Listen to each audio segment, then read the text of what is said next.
All right, so I just thought I'd give you the tip of the iceberg in this video because I could go on for another hour about what's really deep down below the surface in Italy. And I'm sure you will not, absolutely not find that information. I'd be surprised, you won't even find the information I gave you in this video. I just think so much of this, I had to put it on camera. This is a specialty homemade focaccia, not to be underestimated because it's made with plantain flour and purple corn flour. And not only does it taste amazing, it's really good. And it's gluten-free. It's gluten-free, yeah. The gluten-fleed. Very digestible. Good stuff. Yeah, you can't get that anywhere. No. You can't get that really good anywhere. Hey everybody, welcome back. We're still in our $300 apartment here in Cuenca, Ecuador. And it's 3 bedrooms and 2 bathrooms. And it's got nice city views. And hey, we had an excellent actually we had more than one talking about Italy today. As you know, Italy, la dolce vita, the sweet life, right? Is there any truth to that? Yeah, there's some truth to that. If you haven't seen our Italy videos, we do have quite a few Italy videos. We also have over 1,000 videos on Ecuador alone. We traveled throughout all of Ecuador, about 80% of Ecuador. We also did Eastern Europe, and everywhere we went, we never paid more than $300 or $400 for 3 or 4 bedroom houses in apartments, furnished or unfurnished. And that's because we don't play follow the leader with our retire early lifestyle when we abroad. You know, there's a lot of this follow the leader, there's a lot of this pumping from retire abroad media and magazines, and they're getting smarter with it. Now what they're doing, their new game is bloggers, people that make videos, so they have agreements with them. Anyway, getting away from that, just only saying that because we don't like to play follow the leader, and everywhere we go, we usually do our own things. So, Italy, as far as follow the leader, it reminds me of when we went to Quito, Ecuador, and we had a cappuccino. It cost us about almost $3 for a cappuccino. And then we went to Italy and we paid like €1 for a cappuccino. We had videos about how we're just spending €1 for a cappuccino. And we're in Italy doing this. So, you know, best place to retire on a budget. So we got 2 great apartments in Italy. One was €300 and it was big, 3 bedroom, 2,000 square foot, very bright, new. At the top, well actually Americans would have called it a penthouse. It was €300. It had okay views. I mean, you know, there's buildings around, but you did have some mountain views and a little small ocean view, which, you know, foreigners typically will get crazy even for little tiny ocean views. But we got that nonetheless for the 300. And just talking about La Dolce Vita and our experience in Italy, you know, and then the second apartment we got, and keep in mind, both these apartments were very centrally located. So we didn't do the follow the leader, so that means that we were able to be centrally located. We walked everywhere. We didn't even need to get on a bus except for if we were going to the beach, which was only 3 kilometers away. Now it was a steep hill, otherwise we would have just walked it. And so we were very centrally located. We walked to the stores, we walked to the cappuccino coffee shops and everything like that all the time. We walked to the mercado. And the second apartment, it was older and it had mattresses from hell because 50-year-old mattresses. You know, so you've got a lot of older apartments in Italy. The first one was new, but the second one was older, but it was charming. It was furnished for €330, imagine that. And it had even better views of the bay, which you can see in our Italy videos. So, what's up with Italy? Well, Italy has this thing where it's in Western Europe, right? So it has, you know, they always told you the beautiful mountains here of Cuenca, Ecuador. Of course, there's beautiful mountains in Idaho, there's beautiful mountains in Utah, and we've lived in all of those places. in the States. We lived at the foot of the Utah mountains, which were absolutely beautiful. You could just look out your window in the mountains, you could see the snow peaks and everything. Anyway, just saying, there's beautiful nature everywhere.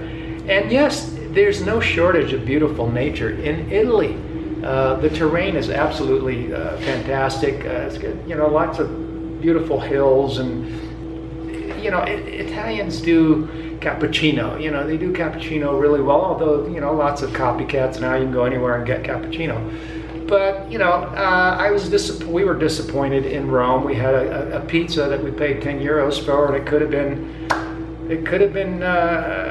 what is it, Totino's frozen pizza. I mean, and it was 10 euros. So it's not like the pizza of the old days back in the 70s.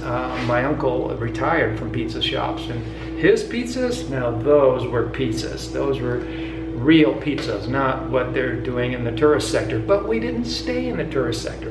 We did spend some time in Rome, but we were outside of the follow the leader tourist areas most of the time. But when we were traveling, we had to go through those areas. So I'm not going to focus on the touristy Rome experience. As fun as that was, we were off the beaten path, away from all the tourism mumbo jumbo. But getting away from that, interesting aspects, personal experiences about living in Italy. Now keep in mind, I'm an Italian.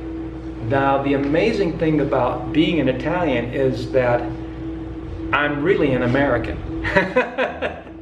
And so what happens is that when I'm in Italy, I am seen as an American, and I am treated as an American. But I am treated as an American that's deep down also an Italian. So I see through it. So what happened? Well, just little experiences. Like I said, that Italy is Western Europe, and it has, for all appearances, a Western country kind of feel to it. But when you dig a little deeper and you get in there and get outside of your follow the leader touristy kind of existence, little things start to crop up. Like, for example, all right, so you go to the electric company to put the electricity in your name, right? And everything looks great. You get the little brochure, and it talks about how much improvement Italy has made in their utility companies, and they've got a nice brand new building with nice painted walls. I'm not saying there isn't old stuff in Italy. Believe me, there's way older stuff in Italy than Latin America. But just to paint a picture here and make an explanation that the building is all brand new and everything looks nice and clean as you would expect in a Western country. Then you sit down and the fellow, figures out you're an American, wink, wink, and, he treats you very nicely. The fellow's really nice. He's really easygoing, really nice fellow. Nothing wrong with that. But then he asks me a question. The question was, do you want cable TV with your electricity? Now, I don't want cable TV, so I don't buy cable TV. I never have. Didn't buy it in the States. I don't buy it here, and I'm going to buy it there, just to tell you. And I said, well, no issues. No, I don't want any cable TV. Okay, so we just move on with the process. Okay, so a couple months later, as you're living in your wonderful apartment and enjoying your dolce vita in Italy, you get the bill, right? So you get the bill and you've got this cable TV charge. Cable TV charge. Okay, it's like 30 euros or something, 30, 40 euros, I don't remember. Quite a bit actually for something you're not using. All right, so I called them up and I say, hey, what's up? I said I don't want cable TV. Well, if you're living in Italy, you have to have cable TV. Excuse me? Yep, in Italy, it's mandatory that you pay cable TV. Now, the fellow at the utility company must have been embarrassed in front of the foreigner to say, and therefore the way he framed it was as a question, in the hopes that perhaps I might say, yes, I'll take cable TV with that, and I would never know the difference that it was mandatory. Imagine living in a country where it's mandatory you pay for something that you don't want and don't use. And it's not like I said to myself, you know what, I'm paying for it, I'm going to use it. No, they charged me and I didn't want it, and I still didn't use it because I don't use it. And you know, you argue till you're blue in the face, they just hang up on you and they're gone. And that's it, you're stuck with it. All right, that's one. The second thing, you find out that your electric bill, now here's the thing about the perception of people about Italy. I don't know why, I see this on social media. People think for some reason that Italy is tropical. I imagine that this has something to do with this idea that everything in Italy is wonderful, and therefore if everything is wonderful, it must be tropical. You know, one of those kinds of you know, reasoning things. It's not tropical, okay? It's temperate, and it can get down into the frosty, into the upper 30s at night during the winter. And in the mountains, it'll get freezing. It even snows. So during the whole winter, even in the south, you'll have weeks where it just never goes above 50. So I'm not complaining about that. I'm just painting a picture. I'm giving you a picture, okay? So then, because we're not doing things as homesteaders like we used to in our retire early lifestyle in the States, where we had a wood stove and we procured wood from here and there and didn't pay for it, and therefore had no heating bill to speak of in the States. Not so in Italy. Lots of apartments there, and so we were trying to weigh what's the best way to go about staying warm in an apartment. They do have pellet stoves there, but it turned out that the apartments didn't have a pellet stove. She would have had to install it and all that business, and she didn't want to do it. Even so, it costs about $150 a month just in pellets. You know, so, and then you still have an electric bill. So we opted not to do that. And so we got the electric bill, and lo and behold, surprise, surprise. And it turns out that your electric bill can go from between 300 to 500 euros per month. Yeah, 300 to 500 euros per month for your electric bill. Now look, I'm not trying to say it's the highest bill in the world. I'm sure somebody's going to speak up from, you know, the most expensive place in the States like California and New York and say, yeah, my bill's that much. But guess what? I had electric bills in the States for 60 bucks, you know, back in the day. And nowadays it would probably be more like around 100 bucks. Anyway, 300 to 500 bucks. With further investigation, here's the clincher. We find out that the majority of that cost is taxes. And I don't remember the exact figure, but somewhere between 55 and 65% of that bill is taxes. The Italian government rips off its own citizens by putting, you know, they put you over a barrel, first off, and a lot of Italians are going with solar panels now, and you see a lot of this solar hot water tanks on roofs and this, so there's a little bit of that, and I don't blame them one bit. And there's a funny business going on in Italy with Italians that are fed up with getting ripped off by their government, and that's just one way that they get ripped off. And so they play games with the electricity meters, so that you know, because the majority, I'm not going to pass judgment. I'm just saying that they're well aware they're getting ripped off, and they don't like it, and I don't blame them. So the bottom line is that the real bill should only be around $40, $50 to $100, but instead they're getting charged $300 to $500. And so you go there and you find out, and these are little things nobody tells you, and it's important. I think it's important because we really enjoyed Italy. We miss Italy, and we liked Italy. And as far as living in Italy, pre-2020, remember, pre-2020, super important. Pre-2020, things have changed. You see, I'm not in Italy. I'm not going to Italy. So you got those things going on, and then you've got another thing going on. if you try to pay it, you would think, if you've been to Ecuador, you know that the Rams like to say that you're stepping back in time as if you were in the 50s. Oh boy, did you hit the nail on the head with that one. That means that you have to go in person every time and wait in line to do little things like pay your internet bill or your electric bill every single month. So if you're traveling, and so it's the same way. You would think this is Italy, it's Western Europe, and it wouldn't be that way. It would be more Americanized. Americanized in America, paying your utilities is almost something you don't even think about. You just write a little check, or you get a money order when you're shopping, and then you stick it in an envelope. You just walk out your driveway, put it in the mailbox. You raise the red flag, and you're done. You just stay home, and you just do it all from home. Goodbye, good old days when you move out of the U.S., even in these places in Western Europe like Italy. Now, I'm not saying all of Italy's like this, but I imagine that a lot of it is.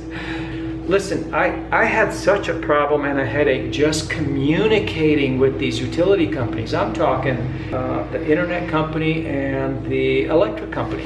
It's like you get on their chat and they seemed really focused about your numbers. Numbers. Can't talk to you without your numbers. Okay, fine, here they are. But then when you start talking to them, they can't help you. It's like, all right, well, is there a way for me to pay the bill? Can I pay online? And it's like sometimes it worked and sometimes it didn't. It's like most of the time you couldn't even enter the website because the website was malfunctioning.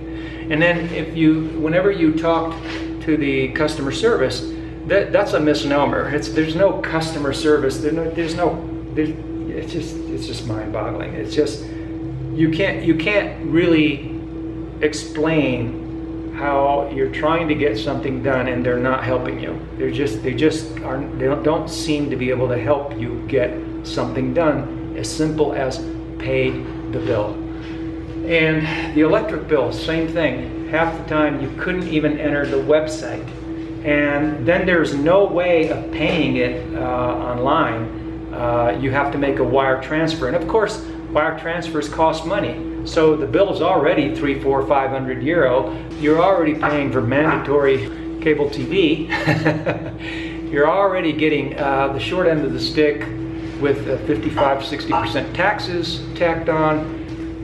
And then you got to make a wire transfer on top of all that just to pay because, hey, you can't pay with credit card and you can't pay with ATM card and you can't pay with a PayPal. So, all right. So I just thought I'd give you the tip of the iceberg in this video because I could go on for another hour about what's really deep down below the surface in Italy. And I'm sure you will absolutely not find that information. I'd be surprised you won't even find the information I gave you in this video. Pre-dating this video, not post-dating, because people will see this and then try to compensate a little bit for their lack of transparency. So the bottom line is there's so much to know below the surface. And you really got to understand what you're getting into because, we live in the age of misinformation age, and that's what I call it. And therefore, it's incumbent upon us, retired early lifestyle folk, whether at home or abroad, to really dig deep and really get smart and astute about the due diligence and how we do that. And so I hope I've inspired you to give that some serious thought because people will do things like spend thousands of dollars to fly somewhere and stay in hotels, and they'll spend even thousands of dollars to take tours like they do in Panama. They spend thousands of dollars, but they'll never really get to the bottom of anything because the only people they talk to is the vested interests. So in Italy, the gelato, the ice cream is to die for. It's out of this world. The pastries are amazing. They're amazing. They're out of this world. And off the beaten track, the prices are pretty amazing, even though, you know, they still play their little games with prices just as anywhere else. You just got to get really astute about it. You know, and the scenery is beautiful, you know, so, all right. So thanks for staying with me and have a wonderful day.